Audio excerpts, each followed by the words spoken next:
അല്ലാഹുവിന്റെ പ്രവാചകന്റെ ചാരത്തേക്ക് ഇടഞ്ഞിടഞ്ഞ് ബിനുകയിലെന്ന് സഹാബി കടന്നു പോവുകയാ. അല്ലാഹുവിന്റെ പ്രവാചകൻ എന്ന സഹാബത്തിനോട് നസീഹത്ത് നടത്തിക്കൊണ്ട് മസ്ജിദ് നബവിയിലിരിക്കുന്നു. അല്ലാഹുവിന്റെ പ്രവാചകന് ദുഹർ നമസ്കാരം കഴിഞ്ഞിട്ട് തന്റെ സഹാബത്തിന്റെ മുന്നിലിരിക്കുമ്പോ ബിനുകയിലെന്ന ഒരു സഹാബിയുണ്ടല്ലോ, ഒട്ടുകാലിൽ ഇടഞ്ഞിടഞ്ഞ് കടന്നു വരികയാണ്. രക്തമിങ്ങനെ വലിച്ചുകൊണ്ടിരിക്കുകയാ, രക്തമിങ്ങനെ വലിച്ചുകൊണ്ടിരിക്കുകയാ. അല്ലാഹുവിന്റെ റസൂൽ ചാടിയെഴുന്നേൽക്കുകയാണ്. സഹാബത്തിന്റെ മുന്നിൽ നിന്ന് ചാടിയെഴുന്നേറ്റുകൊണ്ട് അല്ലാഹുവിന്റെ റസൂൽ ഇറങ്ങി ഓടുകയാ. അല്ലാഹുവിന്റെ പ്രവാചകർ ഓടിച്ചൊന്ന് രണ്ട് കാലുമില്ലാത്ത ഇബ്നു ഉകൈലിന്റെ കയ്യിൽ പിടിച്ചിട്ട് ചോദിക്കുന്നു, ഇബ്നു ഉകൈലേ, ആരാധിനെ ഉപദ്രവിച്ചത്? ഈ പാവപ്പെട്ട വികലാംഗനായ കാലും കയ്യുമില്ലാത്ത നിന്നാരാ ഉപദ്രവിച്ചത്?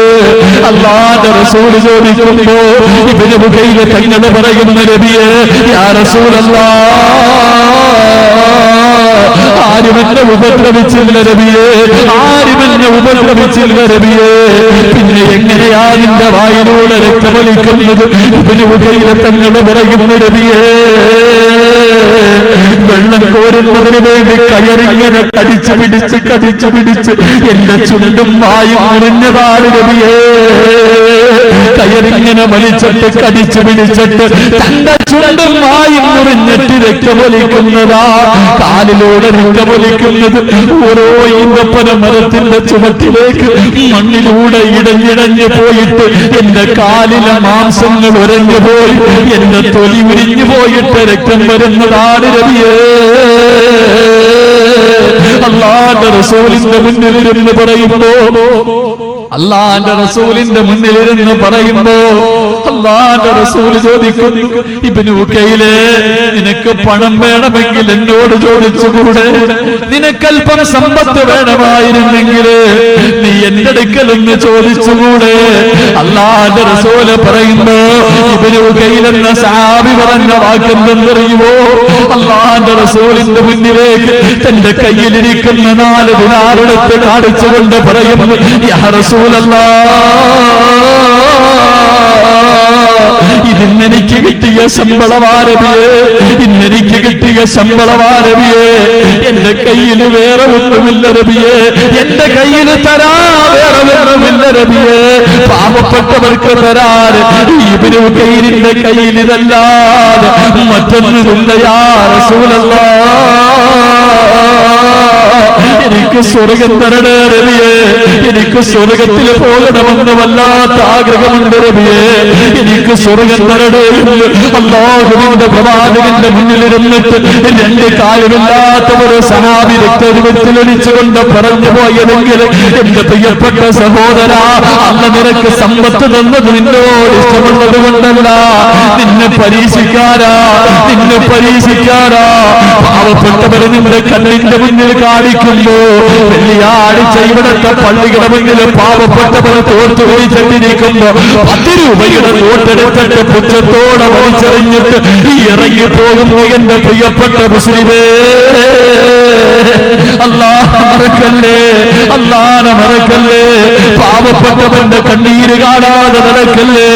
എന്റെ ശബ്ദം കേൾക്കുന്ന പെങ്ങളെ, ശരീരം മുഴുവനും സ്വർണ്ണമിട്ടുകൊണ്ട് നീ ഇഷ്ടമുള്ള രീതിയിൽ ആസ്വദിച്ച് ജീവിക്കുമ്പോ നിന്റെ അയൽവാസിയായ പെങ്ങളുണ്ടല്ലോ, 1 ഗ്രാമിന്റെ സ്വർണം പോലും ഇടാറില്ലാതെ 25-30 വയസ്സായിട്ട് വീടിനകത്തിരുന്ന് കരയുന്ന പാവപ്പെട്ട പെണ്ണുകളുടെ പെറ്റുമ്മ പൊട്ടിക്കരണ്ടുകൊണ്ട് വീടിന്റെ ഉമ്മറപ്പടിയിൽ വന്ന് കൈ നീട്ടുമ്പോ ഒന്നുമില്ല നാട്ടി ഓടിക്കുന്ന പെണ്ണ്, ഓളെ സ്വർഗത്തിൽ പോകണോ? പെങ്ങളെ സ്വർഗത്തിൽ പോകണോ? ആയിഷാ ബീവി പോയ സ്വർഗമല്ലേ? ആമിന ബീവി പോയ സ്വർഗമല്ലേ? ഖദീജത്തുൽ കുബ്ര പോയ സ്വർഗമല്ലേ? ആരാ ഖദീജയാരാ? അല്ലാഹുവിന്റെ റസൂലിന്റെ ചാരത്തേക്ക് മഹാനായ മുഖറബുൽ അംലാഖ് മലക്കു ജിബ്രീൽ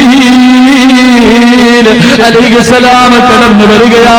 അവിടെന്ന് പറയുന്ന നബിയേ, യാ റസൂലല്ലാഹ്,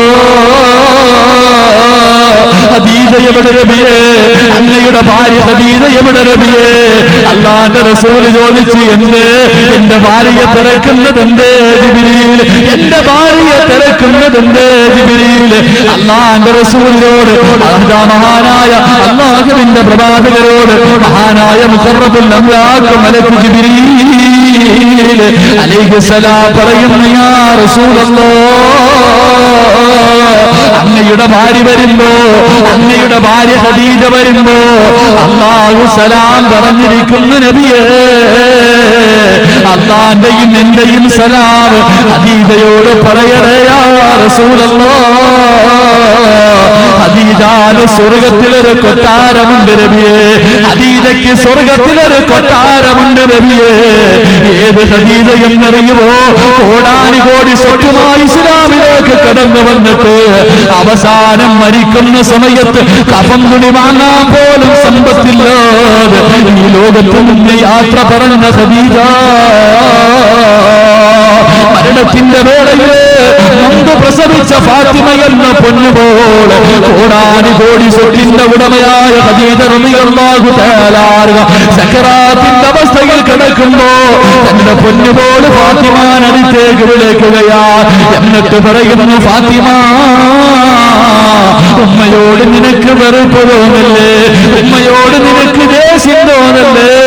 ഓളെ ഫാത്തിമ, നിന്റെ ശരീരം മുഴുവനും സ്വർണ്ണം ഇട്ട് തരണമെന്ന് ഉമ്മാൻ ആഗ്രഹമുണ്ട് ഫാത്തിമ. നിന്റെ കയ്യിലൊന്ന് വളയിടാ, നിന്റെ കയ്യിലൊരു മോതിരം തരാ, നിന്റെ കഴുത്തിലൊരു സ്വർണത്തിന്റെ മാലകൾ ഇട്ട് തരാ, നിനക്കൊരു നല്ല കമ്മൽ വാങ്ങിത്തരാ. ഈ ഉമ്മയ്ക്ക് ആഗ്രഹമുണ്ട് ഫാത്തിമ. പക്ഷേ എന്റെ കയ്യിൽ ഒന്നുമില്ല മോള്. എല്ലാ പാവപ്പെട്ടവർക്ക് കൊടുത്തു മോള്, എല്ലാ യതീമീങ്ങൾക്ക് കൊടുത്തു മോള്. ഉമ്മായ്ക്ക് സ്വർഗത്തിൽ പോകണമെന്ന് വല്ലാത്ത മോഹമുണ്ട് ഫാത്തിമ. അതുകൊണ്ട് തരാനൊന്നുമില്ല. അവസാനം സക്കറാത്തിന്റെ അവസ്ഥയിൽ മരണത്തോട് മണ്ണടിക്കുമ്പോ തന്റെ കഴുത്തിൽ കടന്നവരും മുത്തുമാലയെടുത്തിട്ട് തന്റെ പൊന്നുമോളുടെ കയ്യിലേക്ക് വെച്ചു കൊടുത്തെന്ന ചരിത്രം പഠിപ്പിക്കുമ്പോ, എന്റെ പ്രിയപ്പെട്ട പെങ്ങളെ, സ്വർഗം വേണോ? കോടികൾ കൊടുത്താൽ കിട്ടില്ല പോലെ. കോടികൾ നാളെ പടച്ചവന്റെ കോടതിയില് നിന്റെ സമ്പത്ത് മുഴുവനും വെച്ചിട്ടല്ലോ എനിക്ക് സ്വർഗം താഴ എന്ന് ചോദിച്ചാൽ നിനക്ക് കിട്ടാത്ത സ്വർഗം വേണോ? മണിയുള്ളരത്തെ വാങ്ങുവാനാ വീട് കൊതിയുണ്ട് വല്ല എപ്പോഴും അതിനോട്. അതിലേക്ക് നീയൊരു പാസുതാമന്നാനേ,